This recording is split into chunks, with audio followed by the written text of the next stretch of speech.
Michelle Rhee, you have said that when it comes to reforming the schools, you don't see the same kind of commitment from Vince Gray that you see from your boss, Adrian Fenty.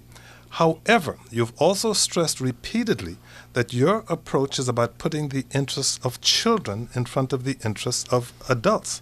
That said, what responsibility do you feel to the students within the system for maintaining steady leadership at the top of it?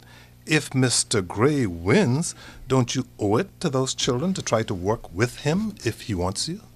Well, I don't think that there's a direct connection between steady leadership and effective leadership.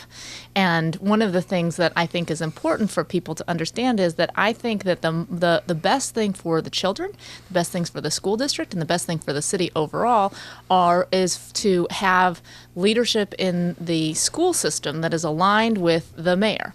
And I think that to have a dynamic where you have the school district head and the mayor at odds and fighting in the media and that sort of thing, I just don't think that that is going to be in the best interest of the kids or the city in the long term. Mr. Gray has said in the past that he has had no problem working with you. It's your boss that he may have had a problem with from time to time. Don't you think you owe it to him and certainly to the children to at least see if it could conceivably work if he were to win office? I think that would be certainly a valid thing if I had not, been working in the city and with him for 3 years. And I think that, the chairman has made no secret of the fact that he has really disliked a lot of the reform efforts that we've put in place.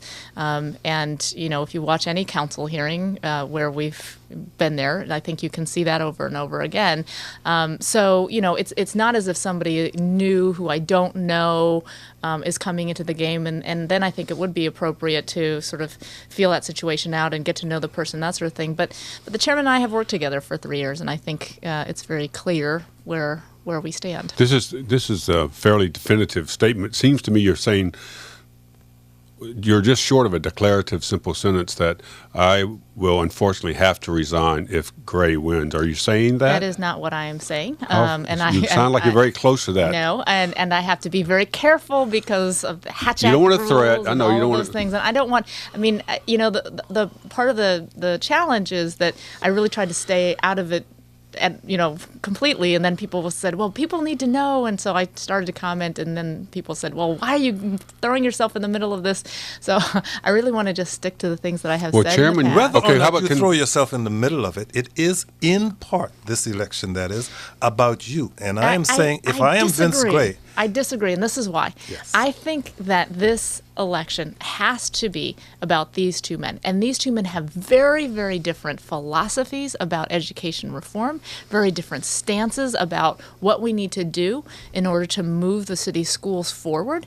And so I think the decision has to be made based on these two people, these two politicians who have very, very, very different viewpoints about what the next steps are to improve the schools. If Vince Gray gets elected to office and says, Michelle I'm not Rhee, answering those questions. I want to have a conversation with you. I'm not answering any of those questions. I want to